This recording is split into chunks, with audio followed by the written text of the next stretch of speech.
Você já esteve perto de alguém muito alto? Talvez um amigo de 1,90 m ou aquele jogador de basquete que parece tocar o teto com a mão. Agora, tente imaginar uma pessoa tão alta que, se ficasse ao seu lado, você se sentiria como uma criança de escola primária. Alguém capaz de acenar para o segundo andar de um prédio, sem precisar subir escadas. Essa é a história de Robert Wadlow, o homem mais alto que já existiu. Mas não se engane, apesar de seu tamanho lendário, essa não é apenas uma história sobre altura, e sim sobre coragem, determinação e humanidade. Era o dia 22 de fevereiro de 1918, na pacata cidade de Alton, no estado de Illinois, Estados Unidos. Nascia Robert Pershing Wadlow, o primogênito de Harold e Eddie Wadlow. O parto correu normalmente. Robert pesava 3,8 quilos, um bebê saudável como qualquer outro. Nos primeiros meses, tudo parecia dentro do esperado, até que sua mãe começou a reparar em algo curioso. Ele já não cabe mais nas roupinhas, Harold. Cresceu tão rápido. De fato, com apenas 6 meses, Robert usava roupas feitas para crianças de 1 ano e meio. Ao completar 18 meses, ele já era mais alto que a maioria das crianças de 3 anos. Quando Robert chegou aos 5 anos, sua altura já chamava a atenção na vizinhança. 1,63 metros. Mais alto que muitas mulheres adultas da cidade. O médico local começou a suspeitar que havia algo em comum. Após exames rudimentares para a época, o diagnóstico: hiperplasia da glândula pituitária. Era uma condição rara que fazia o corpo produzir hormônio do crescimento em excesso. Mas em 1923, não havia tratamento eficaz. A família só podia assistir, impotente, enquanto Robert crescia mais e mais. Aos 8 anos, ele já media 1,83 m e pesava 77 quilos. Na escola, sentava em carteiras adaptadas, e até o quadro negro parecia baixo demais quando ele se aproximava para escrever. A adolescência de Robert foi uma mistura de curiosidade pública e desafios diários. Quando ele passava pela rua, crianças cochichavam, adultos apontavam e até motoristas diminuíam a velocidade para olhar. Mas quem o conhecia de perto sabia. Ele era gentil, educado e paciente. Aos 13 anos, já havia ultrapassado 2,10 m. Suas roupas precisavam ser feitas sob medida, e seus sapatos eram uma história à parte. Ele calçava o equivalente a 49 no Brasil. Um par custava tanto que a família não tinha como comprar com frequência. Até que uma empresa de calçados ofereceu fornecimento gratuito em troca de Robert participar de eventos promocionais. Apesar do tamanho, ele não era bom em esportes. Seus movimentos eram lentos e correr era doloroso para os joelhos. Mesmo assim, mantinha-se ativo, ajudava os pais e cuidava dos irmãos mais novos. Aos 18 anos, Robert já tinha chamado a atenção da imprensa nacional. Em 1936, entrou oficialmente para o Guinness World Records como o homem mais alto vivo. E o incrível é que ele ainda estava crescendo. Em 1938, sua altura era de 2,72 metros, com 199 quilos. Para se ter ideia, sua mão media 32,4 centímetros da ponta do dedo ao punho, e seu pé tinha 47 centímetros de comprimento, maior que muitos bebês recém-nascidos. Nesse período, Robert começou a viajar pelos Estados Unidos em turnês. As apresentações eram quase sempre as mesmas.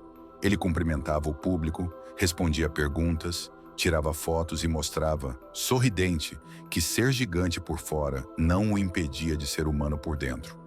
Por trás do carisma, a realidade era dura. Seu corpo crescia mais rápido do que seus ossos e músculos podiam suportar. Ele precisava de aparelhos ortopédicos para sustentar as pernas, e a caminhada era lenta e dolorosa. Mesmo assim, Robert raramente reclamava. Em 1940, durante uma viagem a Manistee, Michigan, um dos suportes de metal de sua perna causou uma ferida no tornozelo. A infecção se espalhou rapidamente.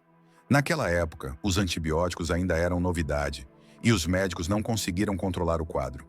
No dia 15 de julho de 1940, aos 22 anos, Robert faleceu enquanto dormia. Sua última altura registrada foi de 2,72 metros. O funeral de Robert foi um evento marcante. Seu caixão, feito sob medida, tinha 3,28 metros de comprimento e exigiu 12 homens para carregá-lo. Milhares de pessoas compareceram para se despedir. Na cidade de Alton, uma estátua em tamanho real mantém viva sua memória. Visitantes de todo o mundo posam ao lado dela, tentando imaginar como seria conversar com um homem que literalmente via o mundo de cima. O mais impressionante é que, mesmo com sua vida curta, Robert deixou um exemplo de humildade e bondade. Ele nunca explorou sua condição para ganhar fortuna, nunca perdeu a educação com curiosos e sempre fez questão de conversar com quem se aproximasse, fosse criança ou adulto. Hoje sua história serve de inspiração, lembrando que a verdadeira grandeza não está apenas nos centímetros de altura, mas na forma como tocamos a vida das pessoas ao nosso redor.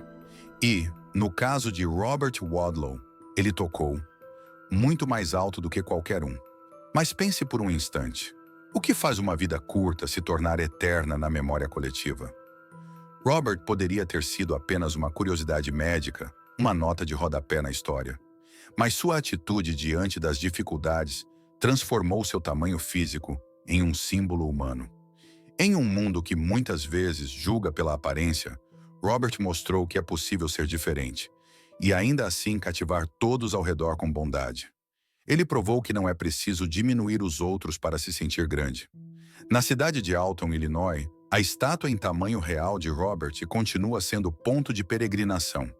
Turistas, estudantes, famílias inteiras param diante da figura colossal de bronze e quase sempre a reação é a mesma: silêncio e admiração.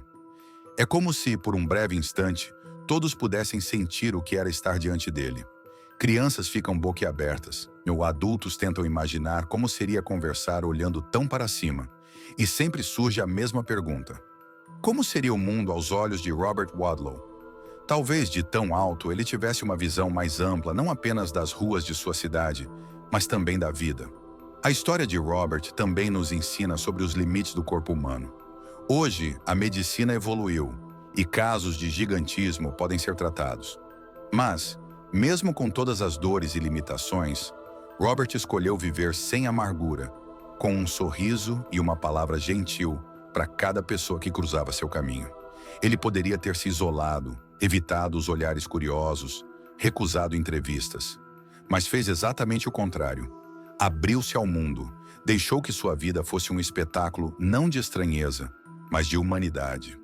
Isso é algo que muitos de nós, mesmo em condições normais, lutamos para alcançar.